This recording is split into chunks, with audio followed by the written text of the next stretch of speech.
A very big hello to all my wonderful KCET champions. I hope you're doing great, and also to the superhero parents who are checking whether their sons and daughters are eligible for KCET 2026. Well, I really hope that this video helps you out, and make sure you watch it until the end. In here, I'll be talking about the clauses which are there and also the documents which are needed to claim for that particular clause. And make sure you have it ready, otherwise the process of application form filling would not be that smooth, and that is definitely not recommended. Yes, and remember, eligibility decides your participation, so do not take it lightly. The registration process ends on 16th of February, so do it as soon as possible, but with utmost care. And I hope this video helps you really well. And the first clause that we have is clause A, which states that the candidate should have studied and passed in one or more government or government recognized educational institution located in the state of Karnataka. So obviously you should have studied in the state of Karnataka, and I'll tell you, you should have completed 7 years of your study. Okay, and when you say that I have completed 7 years of my study, basically it should, in these 7 years, you should be completing either your SSLC or your 10th grade from Karnataka, or at least your second PUC from Karnataka. So this is very important. So 7 years of study is counted from first standard or the first class to second PUC, that is your 12th grade. But make sure, suppose you are studying for 5 years, then you're taking a break, you're going elsewhere and coming back. It should be understood that this 7 years which is there should include either the 10th grade from Karnataka or second PUC from Karnataka, and all together, put together, it should be 7 years. Okay, so if at all you are having some repeat improvement examination and things like that, that is not going to be counted. Only one academic year is going to be counted in that case. So that is the thing. So in this particular case, what are the documents that you would be requiring? You would be requiring SSLC, just a second, SSLC or your 10th marks card. Apart from that, second PUC 12th marks card. Apart from that, student certificate, study certificate obtained from the head of the institution, and also please understand that it has to be countersigned by the concerned block education officer, that is BEO or DDPU.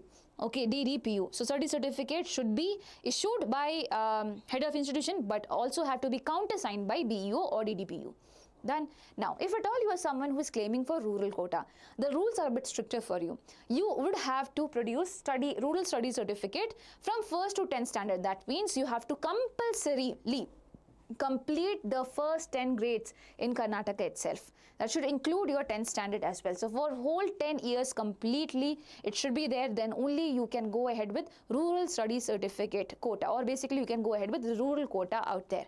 Okay, so over here, again, this certificate which is there have to be countersigned by the BEO, that is the block education officer. For the general merit students should also produce NCLC certificate. Suppose you are from general merit category, then you have to produce one more certificate, that is non-creamy layer certificate. Okay, and this certificate you can obtain from the concerned tehsildar, and make sure you have the RD number. Without RD number, it is not going to be considered, because you have to fill in the RD number. So please have that as well.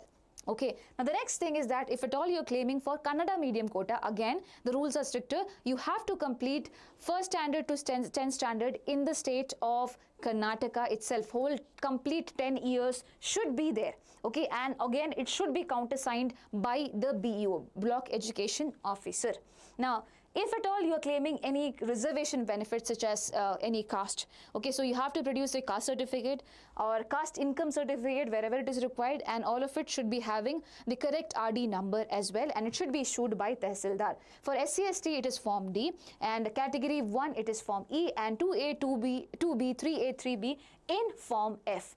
As I said, the RD number should be clearly visible, and also please understand that caste or caste income certificate should be issued in the name of the candidate, not of the parent. And if at all you are someone who is wanting fee exemption as well, if you belong to SC/ST or category 1 and also you want some fee exemptions, make sure you have the income certificate also being produced to claim for fee exemption. Again, it should be issued in your name.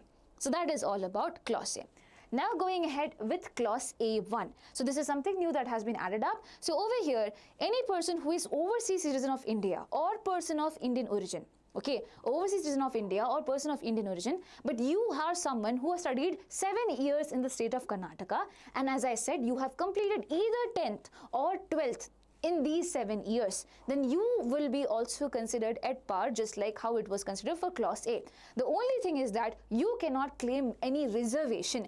There is only general merit category that is open for you. You are not eligible for claiming any reservation. That is the only thing. So again, your SSLC and 10th or second PUC and 12th certificate remains common for all. You will also have to produce a certificate, again issued by the head of the institution, have to be countersigned by a block education officer, and my dear children, DD or by DDPU. Now apart from that, there are a few things that you have to produce: your birth certificate and Aadhaar card, passport, visa or resident visa of the candidate and the parents. You do not need to produce the original things, you just need to give them the copies, okay?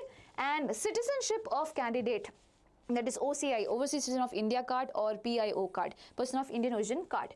Income tax documents required as per the Income Tax Act, and also candidate's parent. Okay, now this is something that is there. You have to give either candidate's parent resident certificate issued by the embassy of the country complying with the income tax rules. So wherever your parents are residing, from that particular place embassy, you have to give what? The candidate's parent resident certificate. If not that, then any other certificates to establish evidence that they are resident of that country. So any other certificates can also be given. They have not mentioned what certificates. And also, if not that, affidavit on ₹100 stamp paper that to that effect. So either of these three things should be given: parents residence certificate issued by the embassy, or any other certificates establishing the evidence, or affidavit on ₹100 stamp paper. Okay, done? Yes. Now we are going ahead with clause B. Clause B says that, okay, if you have not completed 7 years, it's totally fine. Have you completed 11th and 12th grade from the state of Karnataka?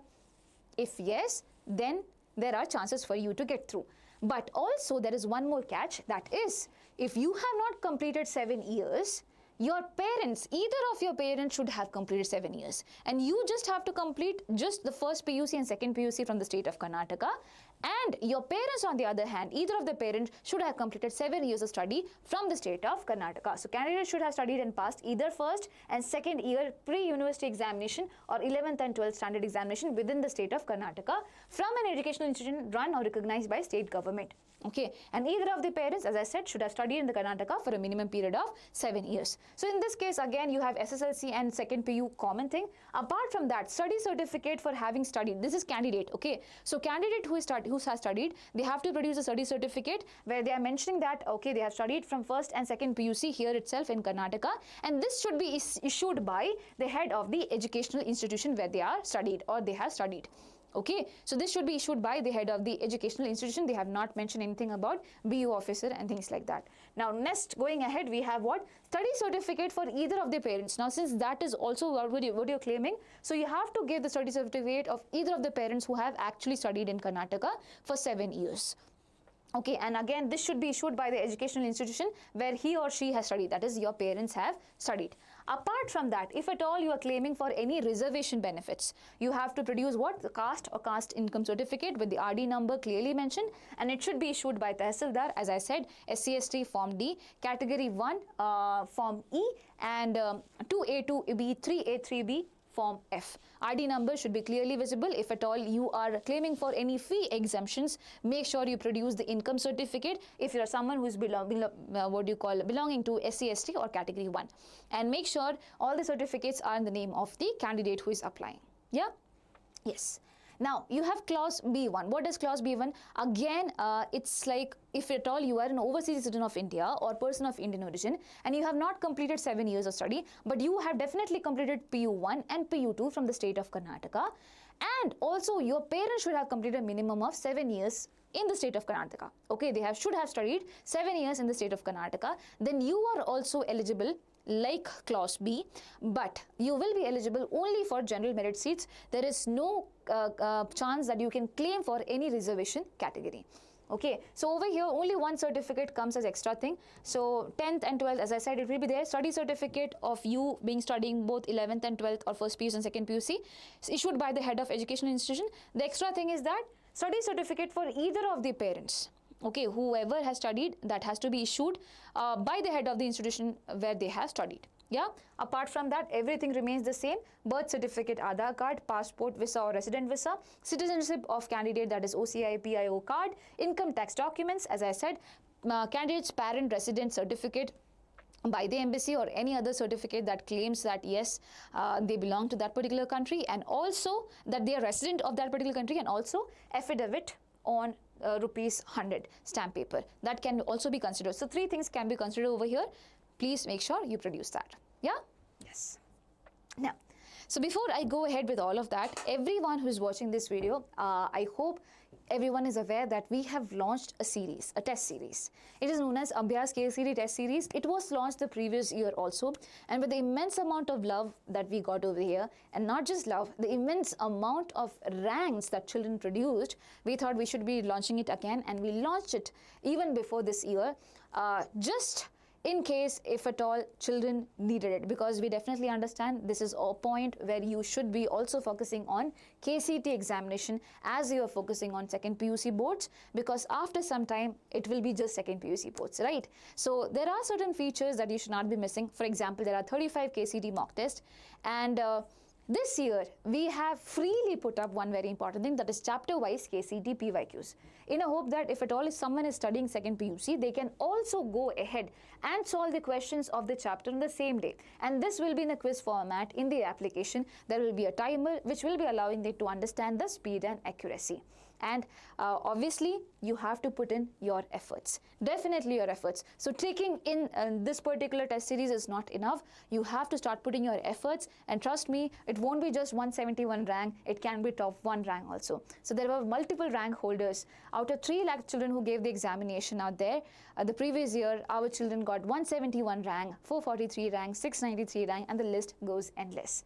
So yes, we are hoping that probably this year you could be scoring more than that also, or probably giving your best. And the price remains the same. We have not changed it. It is rupees 1499. We have just added up something just in case it would help you. And also one very important thing that I had to tell is that, listen, it's not just about having the resources. You should know how to utilize these resources really well. What should be your entire timetable of following all these things? Okay, should you study first and then go ahead with doing this thing? After that, what should you do? All the proper analysis, how should you be doing that? How would you come to a conclusion whether you are studying well or not? For that, obviously, you will require some, what do you call, proper guidance out there. So we were thinking to do something around it, for giving you a whole planner, for giving you all the resources which are possible, for making the best use of the caliber that you have. And if at all you are interested for that, definitely let us know in the comment section that yes, please provide whatever is needed. We'll definitely be happy, be more than happy to help you with that, but we really need to understand what exactly is your requirement. And we are really planning something really important for you guys. So hoping to see that up really soon. And yeah, okay. Now coming back to the clause C, which is there, it says that the candidate and either of the parents' mother tongue should be Kannada, Tulu, Kodava or Beri, and either of the parent was domiciled in the state of Karnataka. So yours, okay, yours and also either of your parents, your fathers or mothers, mother tongue should be Kannada, Tulu, Kodava or Beri. And also there is one more thing. Either of the parents was domiciled in the state of Karnataka. That means your mother and father, either of them should be having domiciled in the state of Karnataka.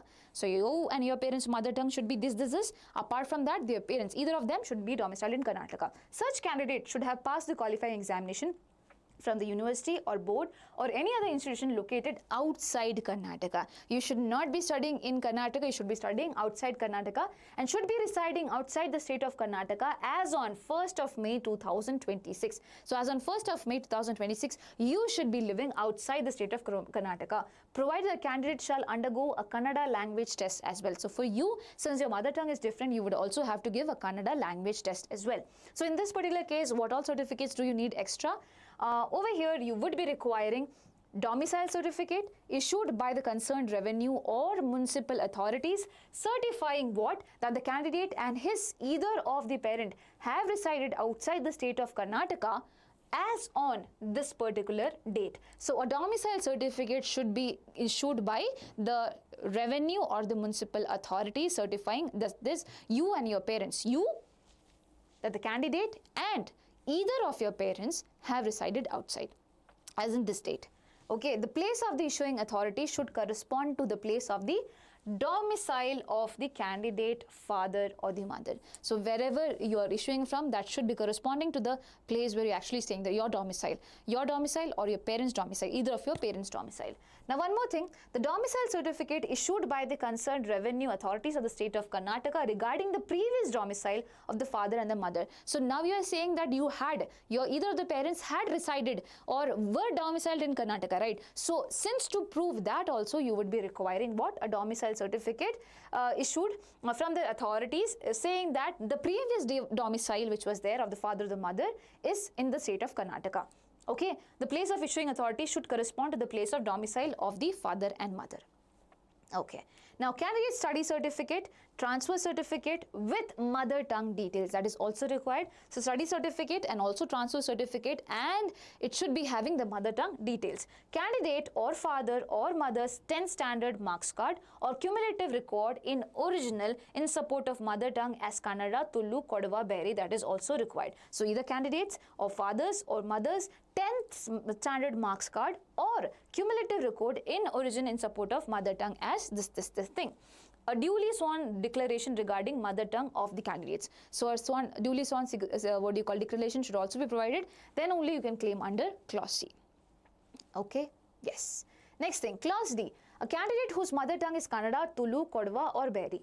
This time, your mother tongue should be Kannada, Tulu, Kodava or Beri, should have resided and studied for a period of 7 years between 1st and 12th standards in disputed Kannada speaking area of South Solapur. So listen, over here there is nothing about your parents, okay? There is nothing about your parents, it's just you. You should have your mother tongue as Kannada, Tulu, Kodava and Beri, and also you should have resided. Okay, you should have resided and also studied for a period of 7 years from 1st standard to 12th standard. So in between that, any 7 years in disputed Kannada speaking area of South Sholapur or Akalkot or Jat or Gandhiglaj taluks of Maharashtra state or Kasargod or Hosadurga or Manjeshwar taluks of Kerala state.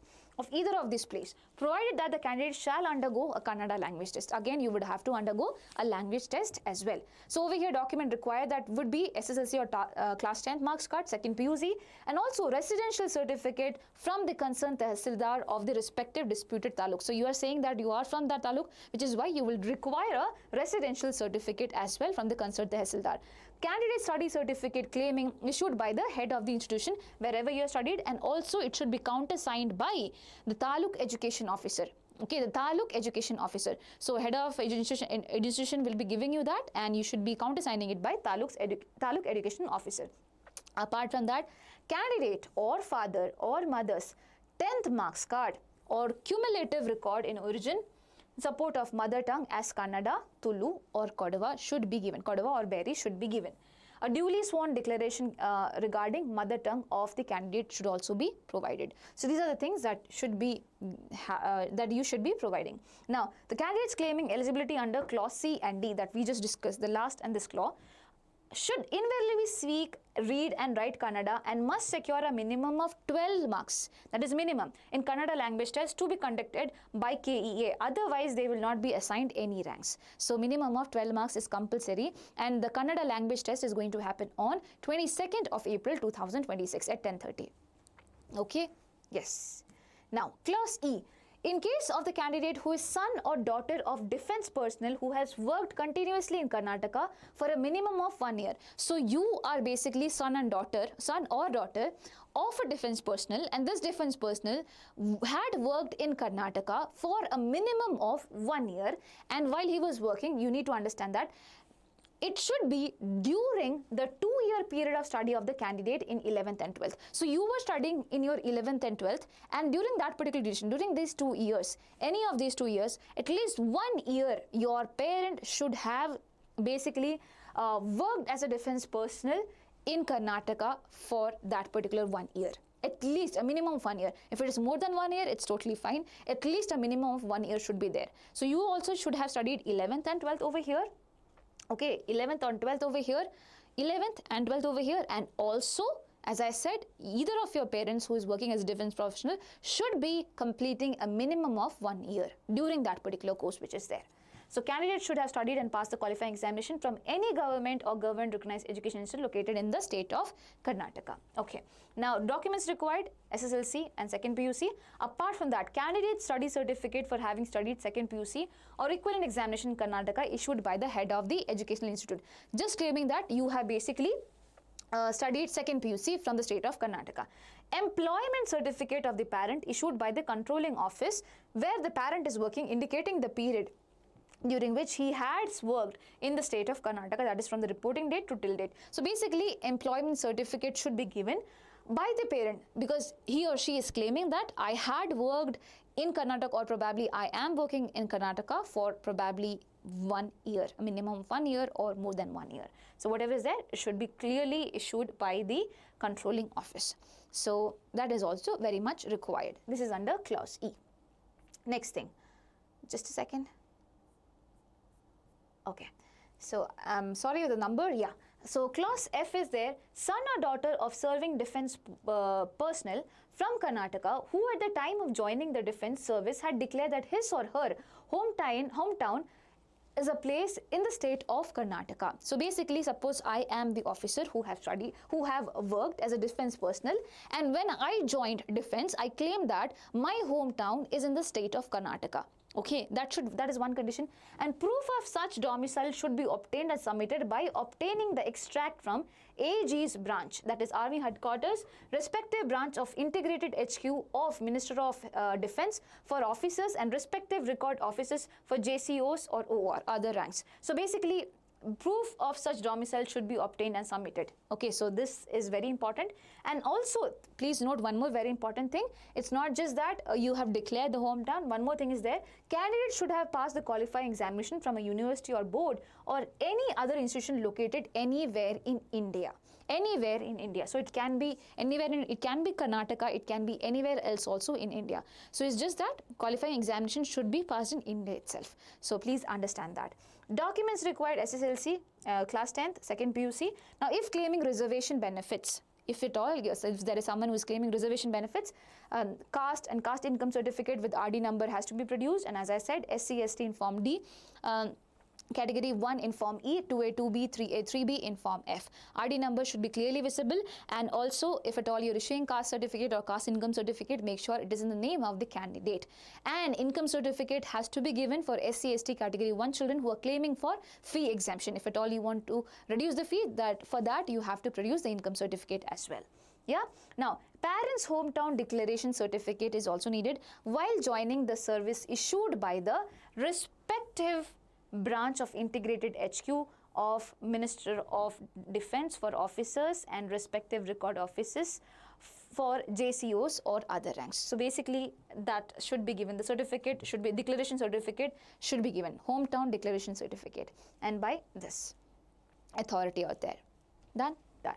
Next, we have clause G. Clause G says that in the case of candidate who is a son or daughter of a defense personnel who had served in Karnataka for at least 1 year. So basically, your father or mother should have served in Karnataka for 1 year, and not just that, is posted to disturbed areas of Jammu and Kashmir or Northeast, and whose family is permitted by defense authorities to continue stay in Karnataka. So basically, your parent has served in Karnataka for at least 1 year, and after that is posted to some disturbed areas of Jammu and Kashmir or basically Northeast, and also that particular family is being permitted by the defense authorities to continue to stay in Karnataka itself. Okay. Such candidates should have passed the qualifying examination from any government or government recognized education located in Karnataka. But the only catch is that the ward who is there should be passing the qualifying examination from the Karnataka board itself. That Karnataka board as in should be passing from any institution which is under the Karnataka government. That is the only thing. Okay. So parents should have completed 1 year, and then they move to disturbed areas of Jammu and Kashmir or Northeast, and also they have the permission such that the family can stay in Karnataka itself, and also the child has completed their qualifying examination from the state of Karnataka only. So that has to be understood.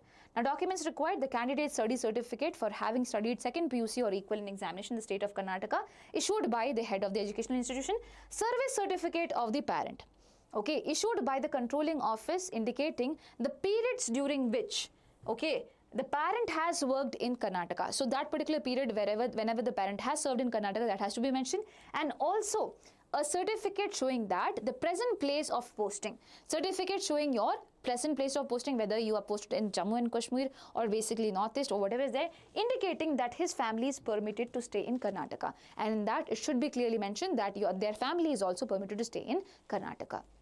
That should be there. Okay, so service certificate, apart from that, as I said, certificate to prove that they have worked in Karnataka for this time, and also a certificate showing that where is their present location, and also claiming in that particular thing only, claiming that their family is allowed to stay here. Now, the present working place of the parent should be indicated in the name and not by code numbers. Okay, the present working place should be indicated by name and not by code numbers. This is also been mentioned over here. Done. Next, clause H. Son or daughter of an ex-serviceman who at the time of joining the defense service had declared a place in Karnataka as his hometown. So basically when, okay, so there's an ex-serviceman who said that, who when joined the defense said that Karnataka, this place in Karnataka is my hometown. That is one thing. Now proof of such domicile should be given. The candidate should have passed the QE, that is qualifying examination from university or board or any other institution located anywhere in India. So including Karnataka and can be anywhere in India, through which anyway the child should have passed the qualifying examination. Okay.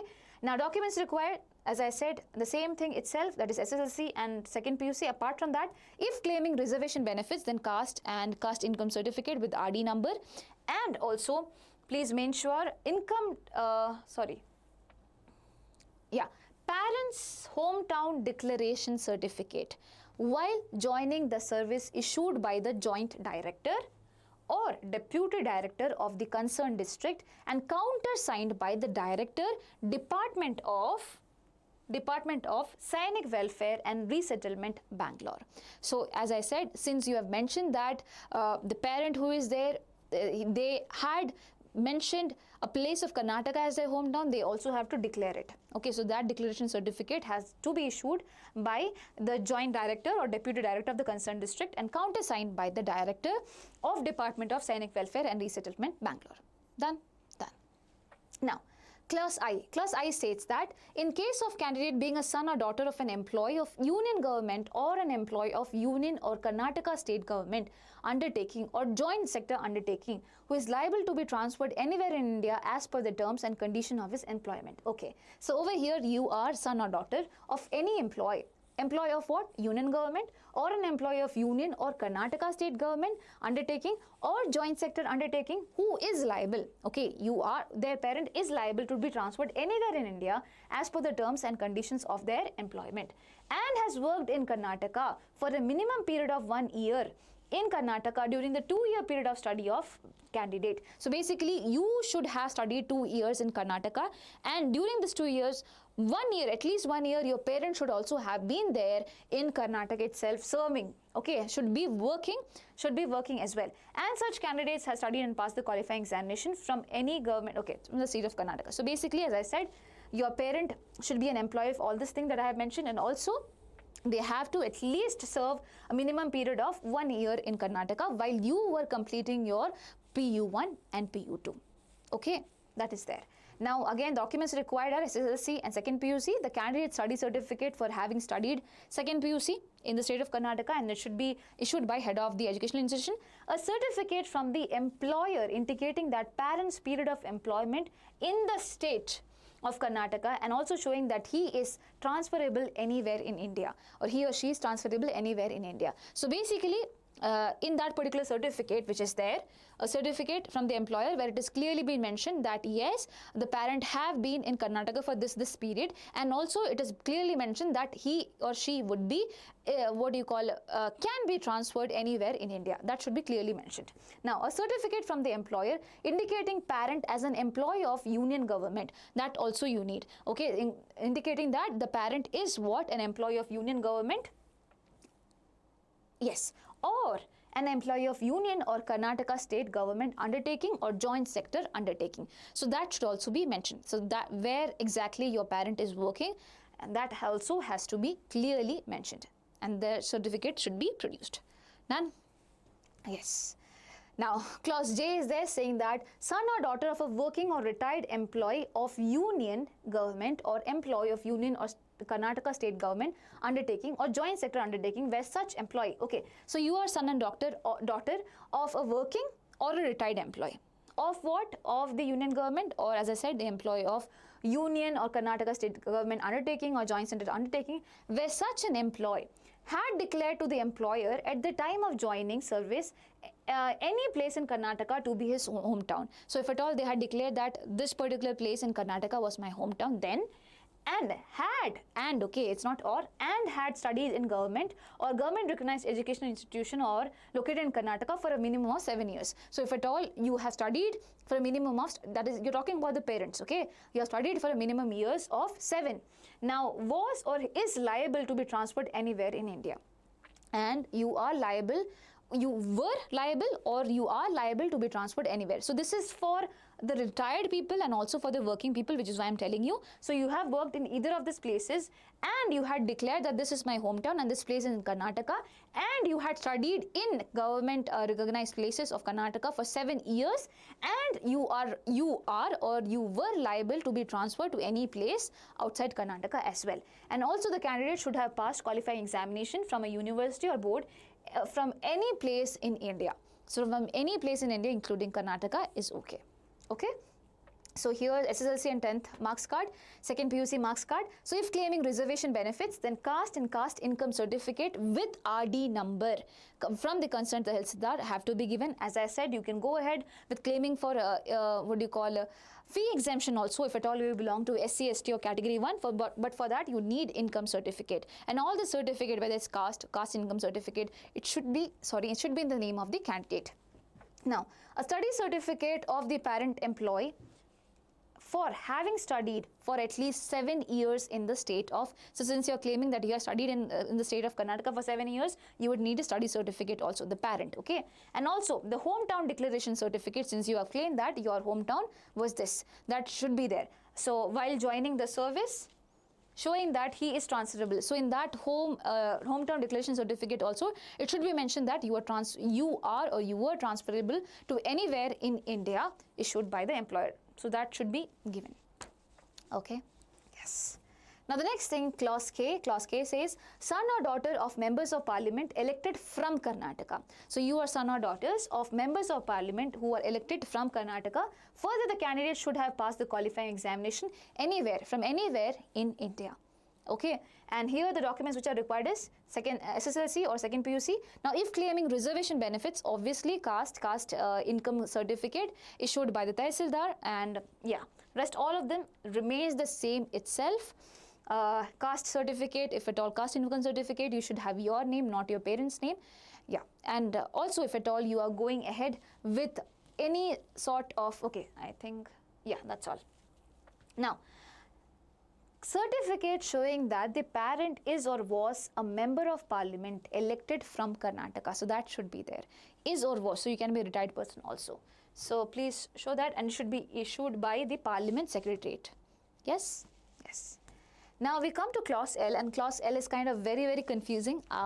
So it says that you should be son or daughter of serving or retired employee belonging to All India Service of Karnataka cadre and of the Karnataka state government who has served or is serving outside the state of Karnataka. So basically you are son or daughter of someone who is serving or retired and basically had belonged to or is belonging to All India Service of Karnataka cadre and of this Karnataka state government who has served or is serving outside the state of Karnataka, not within Karnataka, outside the state of Karnataka, during the period corresponding to candidate study outside the state from first standard to second PUC or 12th standard examination can be added to make up 7 years study within Karnataka as required under clause A. So basically, this is kind of confusing. which is why I'm assuming that basically at least the parents' qualification should be met, and you also should have studied outside the state of Karnataka. Okay, outside the state to be able to take this up. So this is kind of confusing since they have not clearly mentioned what has to be added up. So I was assuming that it could be like a few years you have done somewhere else and few years if at all you have done in Karnataka, those two will be added up to give 7 years, but that does not make any sense. So probably you just have to look for this. If at all you come under this, your parents come under this, and if at all you have studied outside Karnataka, okay, you have studied outside the state, then probably you would be eligible. Now, since over here they are not mentioning anything about whether you studied in Karnataka, any certificates about Karnataka, so it's all chill pill, I believe. So second SSLC and second PUC 12th standard marks card, and if claiming reservation benefits, then caste and caste income certificate with RD number issued by concerned Tehsildar, and also as I said, caste certificate should be in your name, income certificate should be in your name, and income certificate should be given for people of SC, ST and category 1 candidates who want to go with fee exemption as well. Now, certificate from the Principal Secretary, Deputy Secretary, Under Secretary, DPAR or Government of Karnataka, Bangalore, where the parent belongs to All India Service of Karnataka cadre, stating that the parent is a member of such All India cadre. The certificate should also indicate the period during which he has served or is serving outside the state of Karnataka, and if the parent is a state government employee, and a certificate from the concerned head of department or the head of the office where such parent is employed should be submitted in this regard. So all of this thing has to be given, okay, and mandatorily give that, otherwise probably you might not be able to go ahead. And as I said, this is kind of a confusing clause and they have not mentioned anything much about it, which is why, yes, so I'll stop it right there. Now we have clause M, which states that son or daughter of Jammu and Kashmiri migrant. So you are son or daughter of Jammu and Kashmiri migrant. Proof of such migration, that is identity card, should be obtained from the jurisdictional district magistrate and deputy commissioner of any state in India. So please make sure you have that. So apart from this SSLC and second PUC, an original certificate, as I said, identity card issued by the jurisdiction district magistrate and deputy commissioner of any state in India as proof of migration. The candidates who are claiming eligibility under clause M are eligible only for the seats. This is very important. Seats earmarked by the government. So government has some seats reserved for you. I've read it's only one. So yes, it can be depending on that. This year they have not given the seat matrix, but yes. So you are allowed or you are eligible for only those seats which are there reserved for this. Okay. So that is about Jammu and Kashmiri migrants. Now we have clause N, which says that the candidate who has studied 10 full academic years in Kannada medium. So you have studied 10 academic years in Kannada medium, but, and that is so from 1st to 10th standard, in places outside the state of Karnataka, not in the state of Karnataka, outside the state of Karnataka, and should have studied and passed the qualifying examination from any government or government recognized educational institution. Okay, so it should be outside Karnataka, please understand that, 1st to 10th in Kannada medium. Now, provided such candidates need not appear for Kannada language test, you need not give Kannada language test.